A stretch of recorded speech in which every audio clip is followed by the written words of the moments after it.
Сәлеметсіңдер ме, құрметті оқушылар? Пәні сауат ашу, сынып 1 Г сыныбы, мұғалім Майшина Айнұр Ерсейітқызы. Бүгінгі сауат ашудан өтетін тақырыбымыз Ө дыбысы мен әріпі. Сабақтың мақсаты Ө әріпін таныйды, ажыратады және оны дыбыспен сәйкестендіре алады. Каллиграфиялық талаптарға сай жаза алады. Ө дыбысы бар сөйлемдер құрайды. Суретке қарап, шағын әңгіме құрастыра алады. Балалар, осы оқу мақсатына жету үшін біз бірнеше тапсырмаларды орындаймыз. Ең алдымен ынтымақтастық атмосферасын қалыптастырып алайық. Қане бірге қайталайықшы.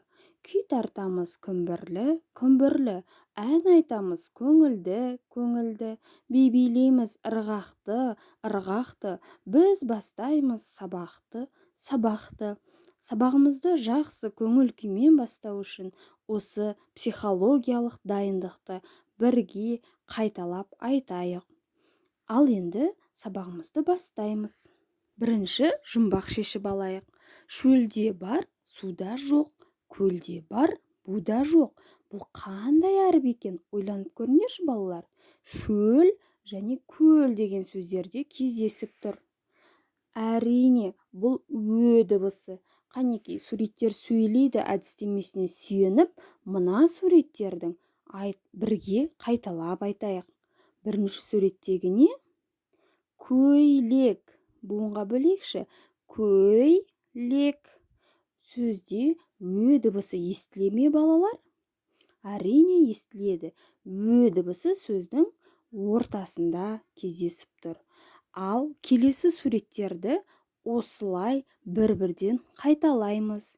Бөрік, өшіргіш, өрік және буынға бөліп көрейік. Ө дыбысы дауысты дыбыс. Ол сөздің басында, ортасында кездеседі және соңында кездеседі. Мысалы, өрік, көбелек және де мына суреттегі ненің суреті, балалар? Ол қандай әріптен басталып тұр? Ө әрпінен басталып тұр. Ендеше бұл не болды? Өрмекші. Жарайсыңдар, қанекей өрмекші деп жазайықшы. Өрмекші. Ө дыбысы қандай түсті болып тұр? Қызыл түсті болып тұр, я? Ендеше бұл қандай дыбыс екен? Дауысты дыбыс. Жақсы, ал енді бірге қайталап көрейік. Ө дегенім өрік, талға берер көрік. Қанекей тағы да өздерің қайталап оқып көріңдер, балалар. Келесі тапсырмамыз оқулықпен жұмыс. Бірінші тапсырмаға қарайықшы. Тыңда. Мерей, табиғат деген не? Сұрақтың жауабын төмендегі суреттерден табуға болады. Бірінші суретте күн, ай, дала, көл, тау, орман және шөп. Ал осы суреттер арқылы табиғат дегеніміз не деген сұраққа жауап беріп көрейікші. Табиғатқа не жатады? Ізденуді ұйымдастырыңдар. Қанекей. Осы аталған сөздің барлығын бір сөзбен, балалар, табиғат дейміз. Бізді қоршаған орта, табиғат деп аталады екен. Ал енді саралау әдісінің тапсырма тәсілі арқылы берілген суреттерден сөз құра дейді. Ал Ө дыбысынан басталатын немесе Ө дыбысы кездесетін сөздер болуы тиіс. Ал бірінші суретте нені көріп тұрмыз? Әрине, ол өгіз. Өгіз қай әріптен басталып тұр? Ө әрпінен. Буынға бөліп көрейікші. Өгіз. Келесі шөп. Я, балалар? Жарайсыңдар. Шөп деген сөзде Ө дыбысы кездесіп тұр. Ал осылай өзіміз қайталаймыз. Қанекей бірге суреттегі сөздерді тауып сөз құраймыз.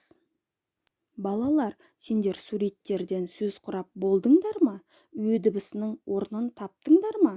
Қай сөзде кездескенін? Ендеше сергіту сәтіне де кезек берейік.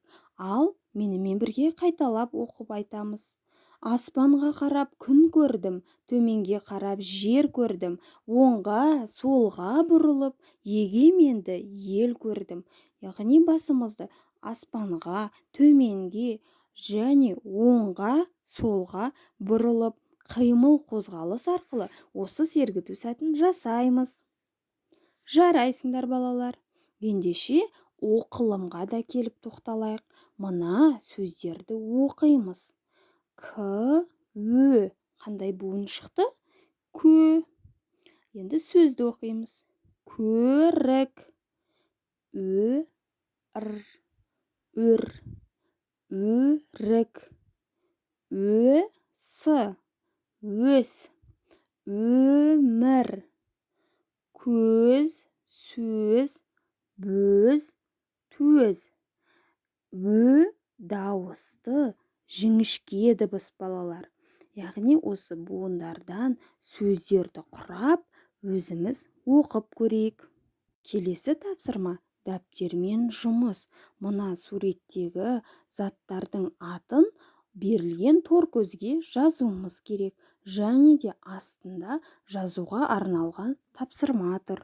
Көркем етіп жазып шығамыз. Бірінші суретте ненің суреті балалар? Әрине дұрыс. Өрік. Екінші не? Көже және көйлек.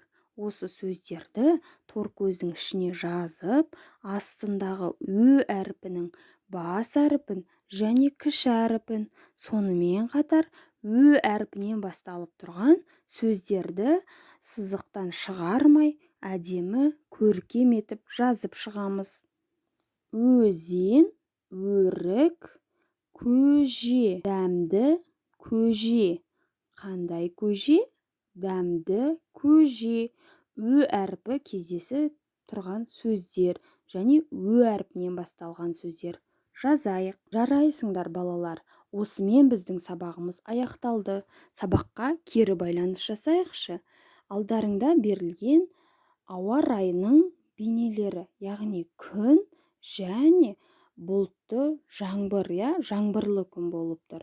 Ал біз сабақта көңіл күйіміз қандай болды? Сабақтан барлығын түсіндік пе? Және сабақ қызықты өтсе, онда күнді таңдаймыз. Ал егер сабақта түсініксіз нәрселер болса, қиындықтар туындаса, онда сендер бұлт пен жаңбырды таңдайсыңдар. Осымен сабағымыз аяқталды. Сау болыңдар.